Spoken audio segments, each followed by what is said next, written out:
Hey, folks, if you haven't done so already, please click that subscribe button below. That'll help us grow as a show, attract better guests.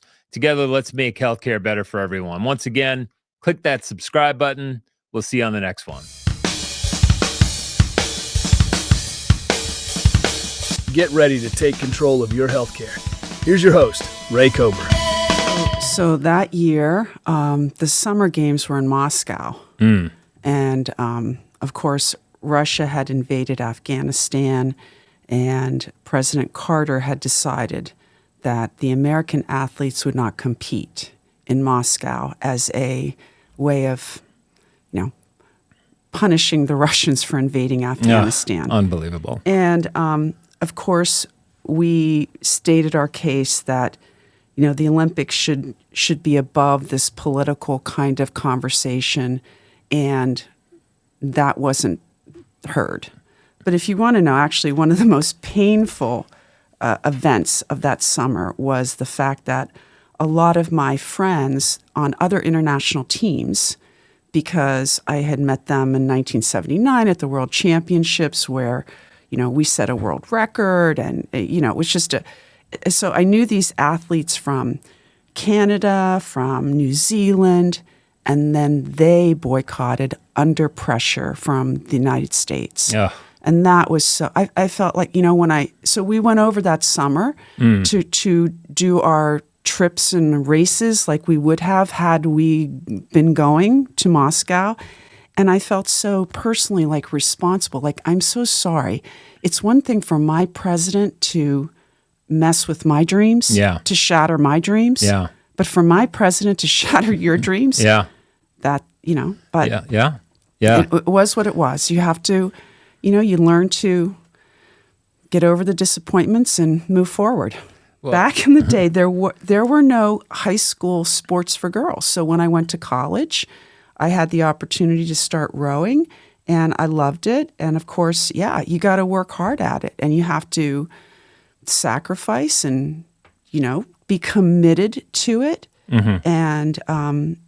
And with luck and commitment, coaching, all supportive parents, right? Yeah. You can do those things. Amazing. And so you went to Yale? I went to Yale. And what was that path like? Did you have, Yale being one of the Ivy League schools, not an easy school to get into.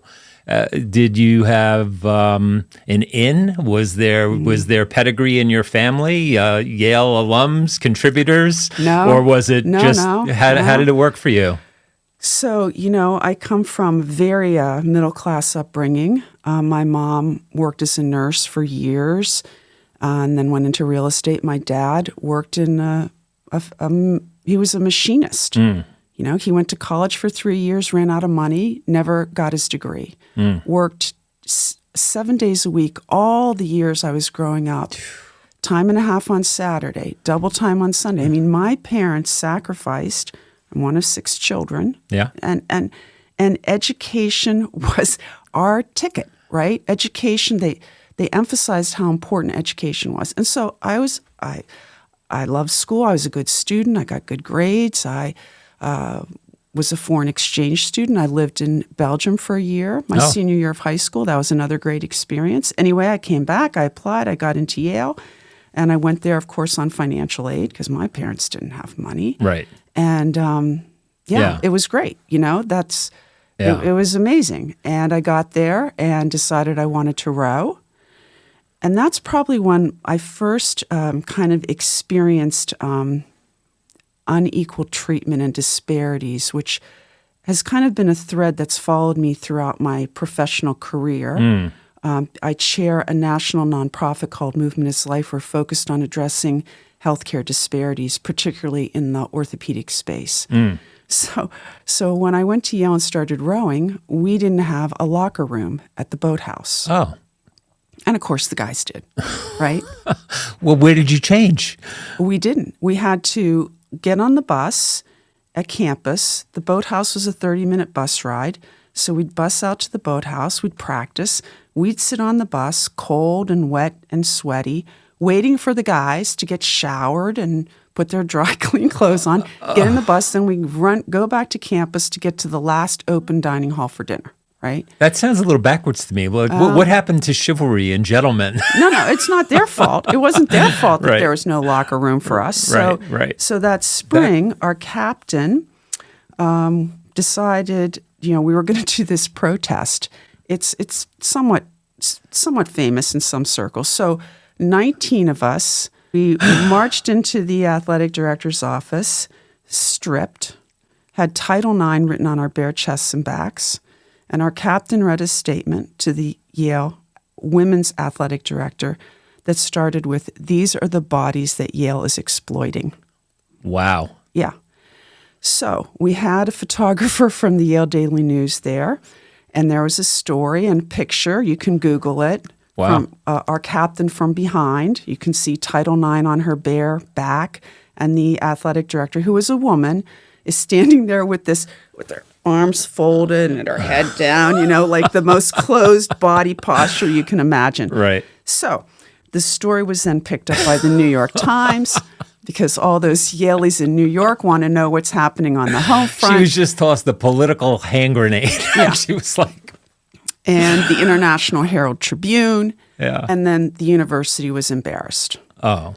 And so miraculously, somehow, the stars aligned that there was an addition on the boathouse by the following spring. Oh.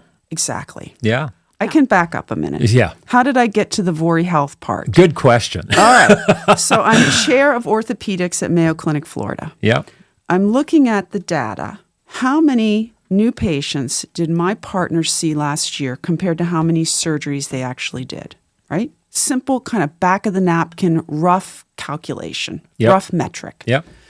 That percentage ranged from 15% to 40%. And I was the 40%er. I had a very mature referral practice. All the patients with weird tumor stuff came to me from other orthopedic surgeons.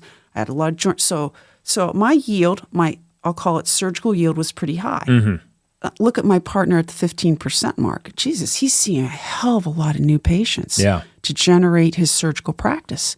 And remember, if you're going to be a good surgeon, you got to operate. Sure. You got to do cases. Sure. So I had the opportunity to hire another surgeon or a different model, which I proposed. So I go to the powers that be, and I have my secretary pull up, here's the list of patients that the ortho surgeons saw in clinic today, and here's rheumatology, and here's physical medicine or rehab. I mean, different groups, Yep. right, that see patients with orthopedic issues, spine joint issues. And I said to the powers that be, I want to pilot bringing a non-surgeon musculoskeletal doctor into our all-surgeon department, and I want this person to focus on we call the internal consults at Mayo. You come to Mayo for your exam.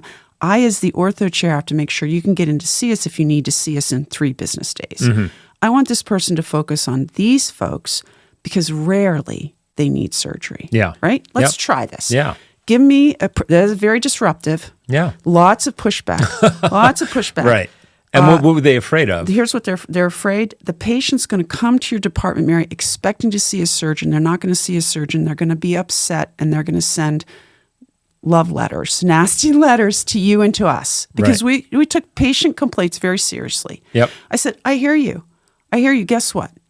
If the patient comes and they see this non-surgeon doctor in our department and they express to us their disappointment, I know at the time, I will have a surgeon see them same day, next day.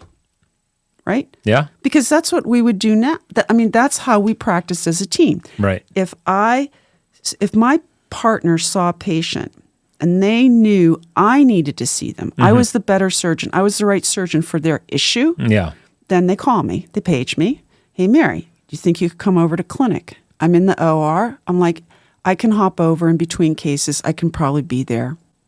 I can be there. Give me, if the patient's willing to wait an hour and a half. Yeah. I'll make it happen. I'll make it happen. Yeah. Right? Yeah. Or I'll see him the next day, something like that. So we just did this. So we piloted it. I had 18 months. I had 12 months to get the data. If people didn't like it, it ended up being a man that I hired. Yeah. Had 6 months to find a new job. Okay. That's the deal. Right? Yep. So we do it. Absolutely fabulous experience.